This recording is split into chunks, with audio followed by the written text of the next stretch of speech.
Hi, what's up everyone? This is Sir Tommy na laging happy at busog ang Tommy.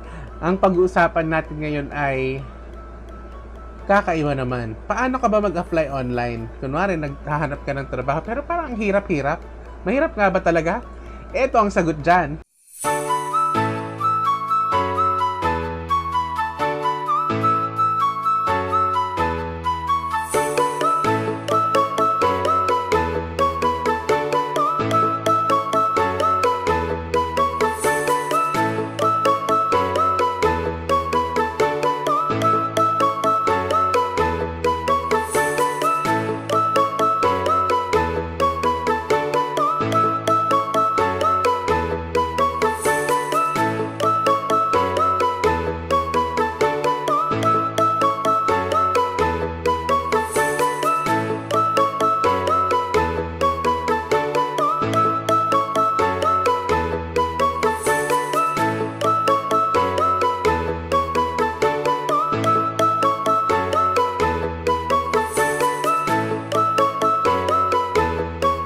Mahirap talaga. Kaya nga, number one, dapat alamin mo kung ano yung strength mo. Ibig sabihin, kung ano yung skills mo, kung ano yung skill set na meron ka na i-offer mo sa client, kailangan naiintindihan mo kung saan ka pinakamagaling.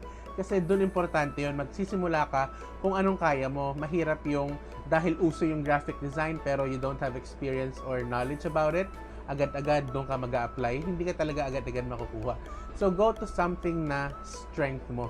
Okay? Yung ikaw yung tipong nasa top 10 ka pagka yun ang sinasabi. Pwedeng communication skills, pwedeng customer service, pwedeng writing, pwedeng maybe graphic design, pwedeng siguro you're good in social media management.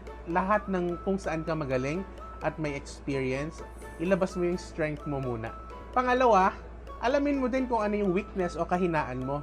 Tapos, try mong mag-upskill, alamin yung mga hindi mo alam, or kung talagang you think na that's your limit, okay lang din naman, huwag mo nang ipilit. May mga bagay kasi na the more na pinipilit mo, the more kang nahihirapan. So, you try to focus on your strength. Huwag sa weakness. Yun ang i-highlight mo para mas kunin ka ng client. Dapat ang pinapakita mo sa kanila ay kung sino ka, kung ano yung effortless mong ginagawa. Next, kung mag-a-apply ka, intindihin mo yung job description. Importante ang job description kasi pagka hindi mo naiintindihan, sayang yung oras pagka nagpa-interview ka na. Minsan, pwede yung magpapa-interview ka ng 9 a.m., 8:30 pa lang dapat naka-online ka na. Chine-check mo na yung website nila. Ano bang meron? Ano bang ginagawa nila?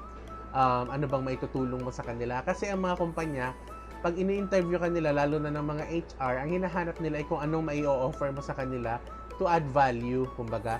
Hindi pwede yung gusto mo kasing mag-apply kailangan mo kasi ng trabaho kaya ka nag-a-apply. Okay? Mas maganda yung mag-a-apply ka at sisiguraduhin mo sa kanila na yung value na may bibigay mo talagang valuable. And, syempre, mag-practice kung paano sasagutin ang tanong na, tell me something about yourself. Okay? Well, hindi mo naman kailangan i-disclose lahat. Hindi mo din naman kailangan sabihin lahat ng nasa resume mo kasi alam na nila yon. Ang sasabihin mo na lang ay yung most relevant dun sa work.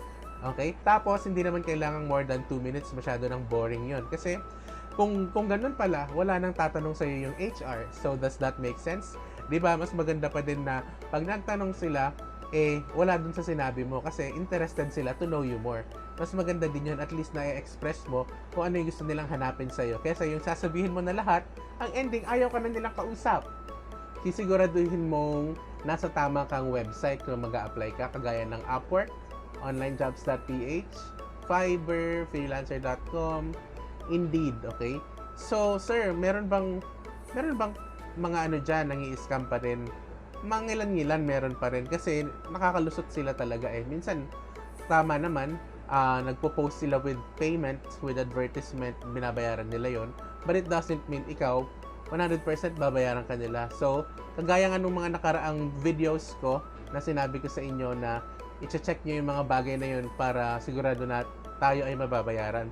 Ngayon, dito, kung para makakuha ka ng client sa online jobs, sa Upwork, lahat yan, dapat sisiguraduhin mo na you are paid hourly. at merong time tracker sa mga platform na yon. If wala, kagaya ng Indeed, isiguraduhin mo na i-consider mong i-check ang lahat ng reviews sa kanila at saka mga website nila kung yung office nga nila ay okay. Okay? So, again, check the online jobs sites na pwede ka mag-apply. Isa ito sa pinakamatinding dapat mong paghandaan. Hanapin mo yung niche na tinatawag o kung saan ang tamang ecosystem mo, kung saan ka nababagay, kung ano yung yun yung experience mo entirely. For example, di ba minsan pag nagsimula ka sa BPO customer service, most likely, yung susunod mong trabaho, customer service or related to that. Mahirap minsan yung mag-shift ka from customer service, bigla kang lilipat sa accounting kunwari o kaya sa ibang work, kagaya ng kung ano-ano pang requirement, di ba? So, pag niche kasi, minsan yun na yung tuloy-tuloy mong na-master. Paulit-ulit na yun ang ginagawa mo, kaya na-master mo siya. So, kung hahanap ka ng niche, siguraduhin mo na yun yung gusto mong gagawin forever or for the longest time. Kasi syempre, importante na makikita nila yung excellency or outstanding performance mo sa isang bagay. Kung hindi man, kung jack of all trades ka, gaya ng general virtual assistant, at least it shows na multi-passionate ka. You always excel in many things. Ito, ang isa sa pinakamatindi kasi dito kanila madalas gini-gauge or mini-measure communication skills. Bakit? Kasi ang communication skills naman hindi lang nakafocus sa English yan eh. The way you respond pag nag-email sila, pag nag-text sila, or pag sinagot mo ang isang interview, kung naiintindihan mo ba, are you more on talking or are you more on really comprehending? Ganon. Diba? So, I will have another video for that, but let me tell you, to start at least learning 3 words per day. Ibig sabihin ng learning na sinasabi ko, master it. Hindi siya pwedeng minemorize mo tapos hindi mo naman alam kung saan siya gagamitin. So, importante, excel on those 3 words per day. At least, in a month, meron ka ng ilan? 3 times 30 days, for example, 90 words per month. Not bad. Next, syempre, mag-upskill ng mag-upskill. Kahit pa ilang years ka na sa work from home, sa freelancing, siguraduhin na mag-upskill pa din kasi kahit sinong client na bago, meron bagong tools yan. Every year napapalitan ng tools or every year nag-iiba-iba siya. Although, may general naman na palaging skills na hinahanap like communication skills, like yung virtual assistants, admin, ganyan. General naman yung mga yan. Pero, you always find a way to learn a new tool. Siguro, learn vocabulary words. Also, understand yung mga terminologies or jargons per company na gusto mong pasukan para makatulong siya sa'yo. At least pag nag-apply ka, tinanong ka nila, alam mo yung sinasabi mo. Lalo na, confidence is key. I-check mo din yung mga tools mo. Kung yung camera ba ay malinaw, at least man lang nasa 5 megapixels siguro or 10 megapixels. Pwede na yun. At least nakikita ka ng malinaw. Okay? Yun yung minimum ha. Pero kung maximum, syempre, the better. And then, yung laptop mo, at least 8 gigabytes yung RAM at tapos pwedeng Core i5, ganyan. Meron din mga tumatanggap sa Core i3, ganyan.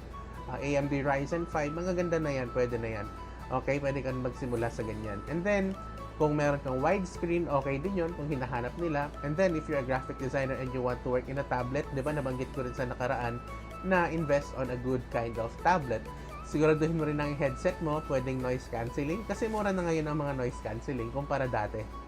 Here's another thing na isi-share ko rin sa inyo sa hiwalay na video, pero I'm telling you, para makakuha ka ng best online job sa buong buhay mo, syempre, always make sure you provide a good application letter. Use powerful words. Make sure na naiintindihan mo yung job description against your application letter. Ibig ko sabihin, i-relate mo yung mga sinasabi mo sa application letter sa job description para alam nilang naintindihan mo yung job description. Mas madali kang i-offer ng interview pa lang. Okay? Tapos sa interview, lalo mong patunayan na kaya mo, syempre.